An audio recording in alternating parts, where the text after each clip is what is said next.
La PAC, c'est pas un tiroir-caisse, c'est des leviers. C'est des leviers pour faire du revenu, pour faire installer des paysannes et des paysans, pour mettre en place la souveraineté alimentaire, pour mettre en place la relocalisation.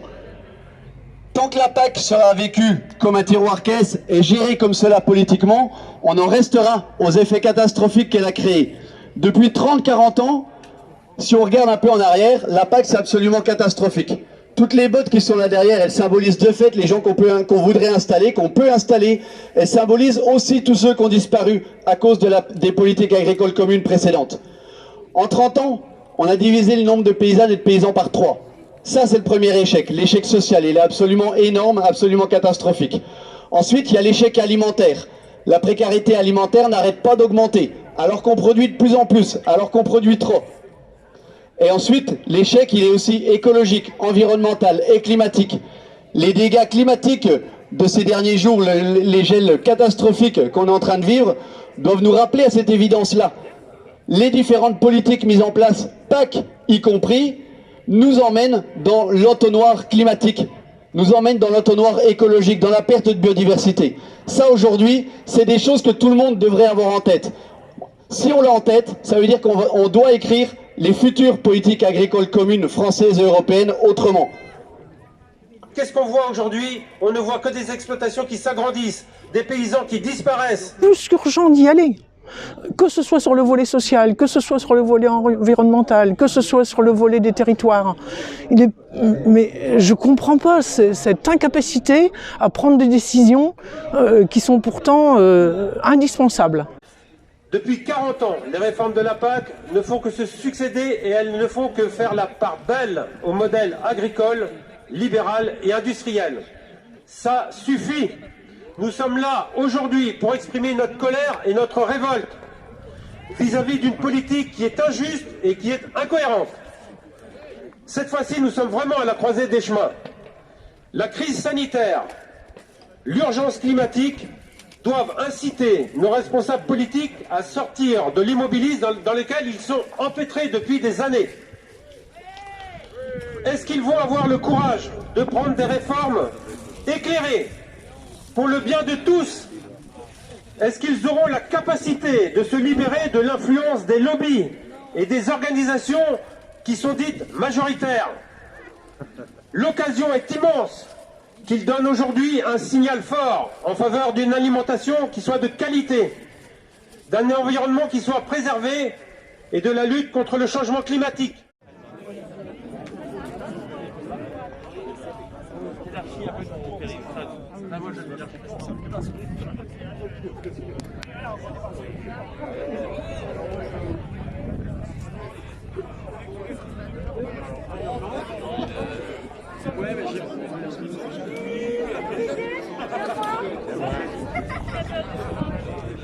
Donc je fais partie des oubliés de la PAC, alors que j'ai le sentiment de contribuer pleinement à ces objectifs. Souveraineté alimentaire. Pendant le Covid, on nourrit notre territoire. Voilà. Souveraineté alimentaire, emploi, environnement. Mon comptable a évalué mon potentiel PAC à 388 €. 112 au titre du premier pilier et 276 au titre du second pilier. Soit quasiment zéro si je déduis les frais du comptable pour faire le dossier. Donc je vis clairement cela comme une injustice. Aujourd'hui, dans le cadre de cette réforme de la politique agricole commune, la Confédération paysanne demande au ministre d'activer un dispositif qui existe au niveau européen, l'aide forfaitaire petit agriculteur. Donc cette proposition est une belle opportunité à saisir, la seule, comme cela a été dit, avant longtemps, au moins avant 2027. Donc nous demandons à la Confédération paysanne, à la France, premièrement d'activer le dispositif aide forfaitaire petit agriculteur. Deuxièmement, de relever le plafond à 5 000 € par ferme avec Transparence GAEC.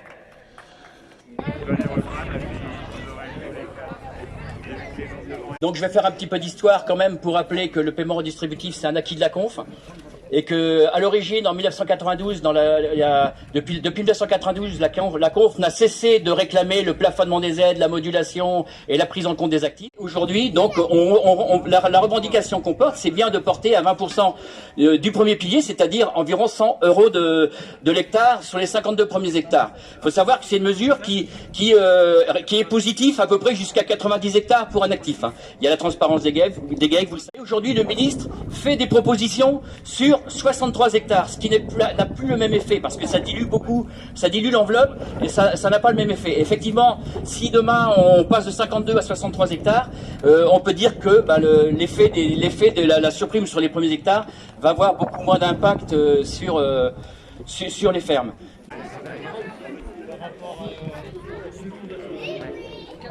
Il est absolument insupportable que certains agriculteurs touchent plus de 100 000 € et que d'autres ne touchent quasiment rien. Marie Savoie, il y a vraiment un enjeu extrêmement fort à se battre très très fort là en ce moment pendant les négociations. Qu'on arrête vraiment d'avoir une PAC à l'hectare, mais plutôt une PAC à l'actif. Parce que tant qu'on n'aura pas une PAC à l'actif, en fait, les agriculteurs, plus ils auront une surface importante, plus ils auront des aides PAC. Et en fait, ce système est vraiment très pernicieux parce qu'en fait, c'est la course à l'agrandissement. Le jour où on aura vraiment fait une surprime aux 52 premiers hectares et qu'au-delà, il n'y a plus d'intérêt pour les agriculteurs de s'agrandir, on aura vraiment limité la course à l'agrandissement.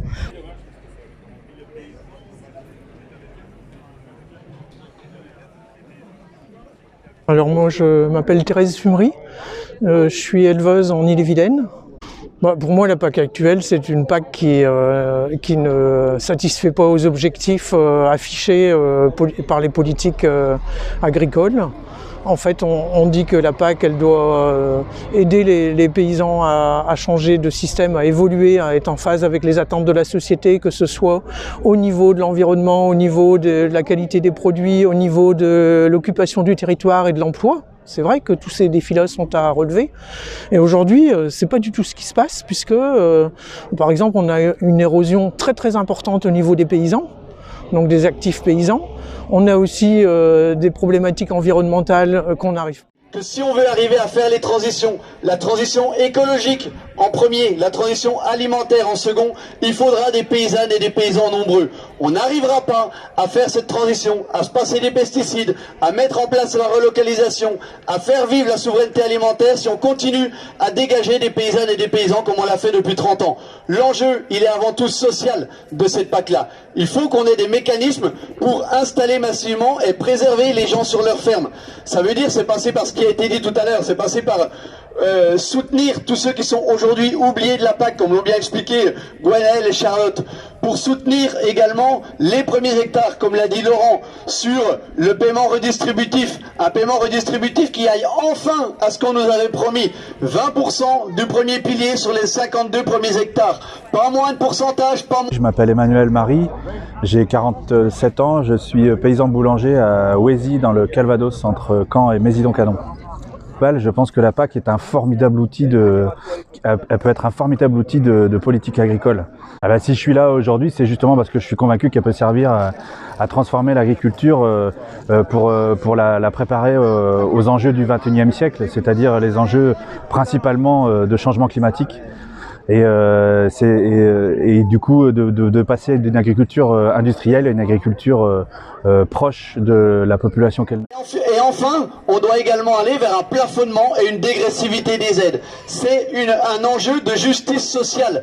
Arriver à mieux redistribuer les aides, à prendre à ceux qui en touchent trop aujourd'hui pour produire trop, pour en redonner à ceux qui font vivre nos territoires, qui font vivre la souveraineté alimentaire, qui font vivre nos campagnes. Ça, c'est un enjeu de justice sociale qui permettra de relever les défis de l'urgence écologique, alimentaire et climatique. Guy Bessin, producteur de lait dans la Manche.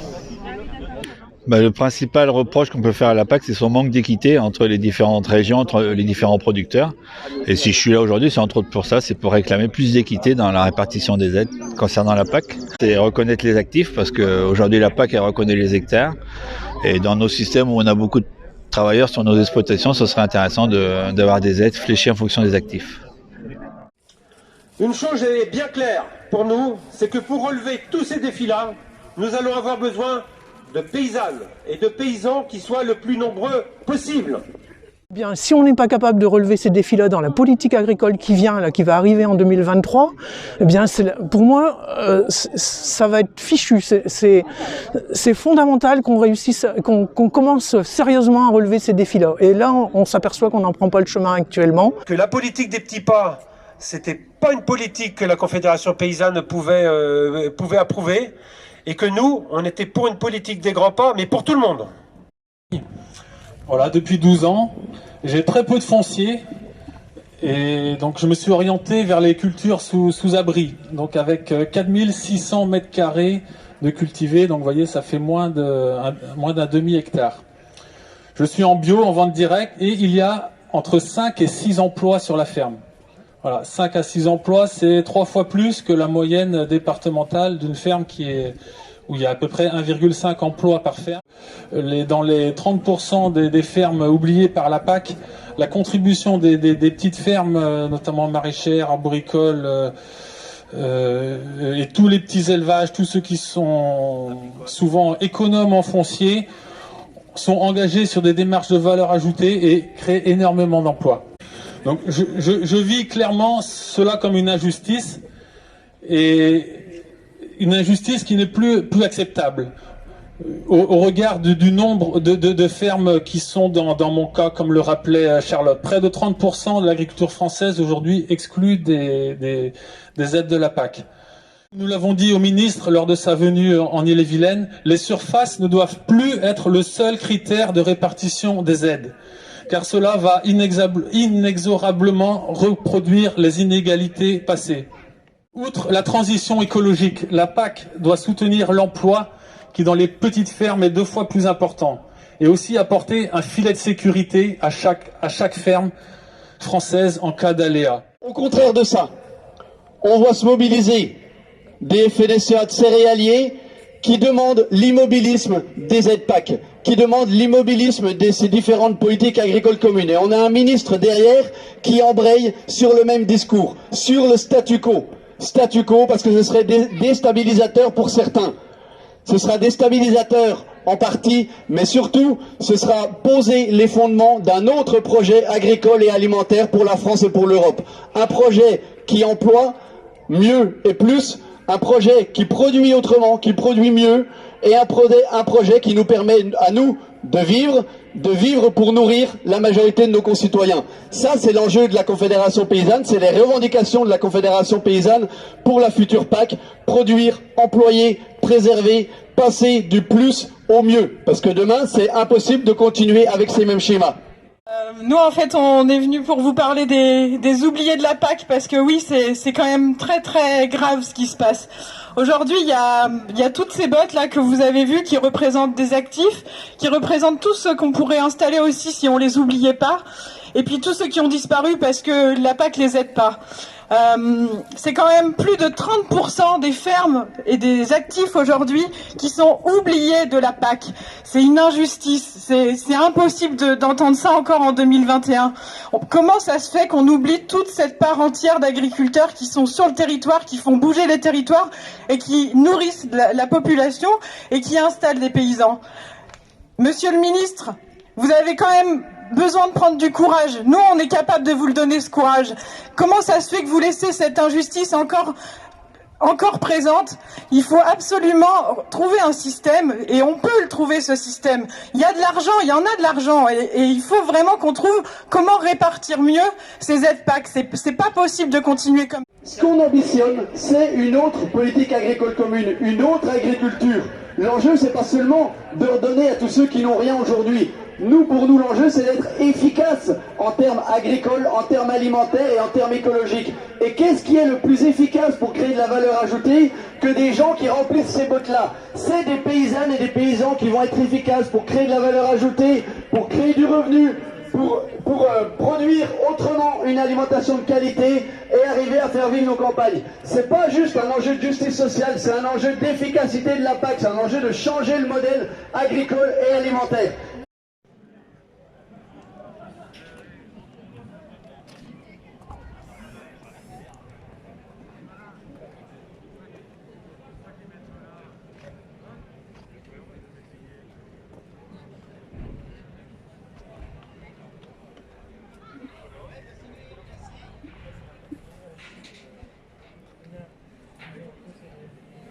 pour finir, une PAC pour des paysannes et des paysans nombreux, ça t'évoque quoi?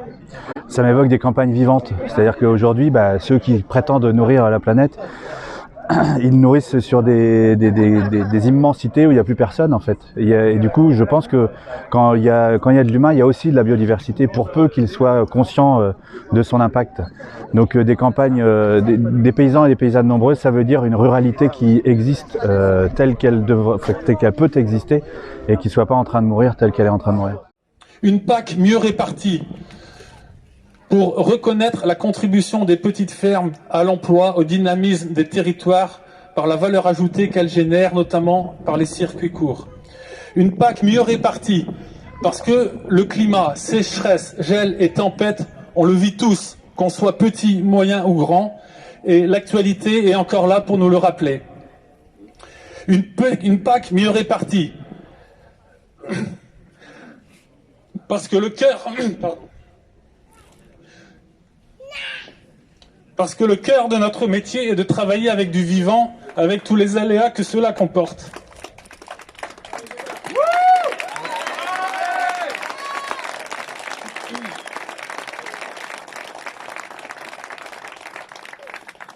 Une PAC mieux répartie pour faire face aux aléas de filière auxquels nous pouvons tous être confrontés en circuit long mais aussi en circuit court. Tous ces aléas vécus au quotidien constitue une charge mentale très importante pour les agriculteurs et justifie, de mon point de vue, un accès minimal aux aides de la PAC pour tous. Trois petites fermes valent mieux qu'une grande, mais pourquoi qu'on les ferme? Je me demande, parce que trois petites fermes valent mieux qu'une grande.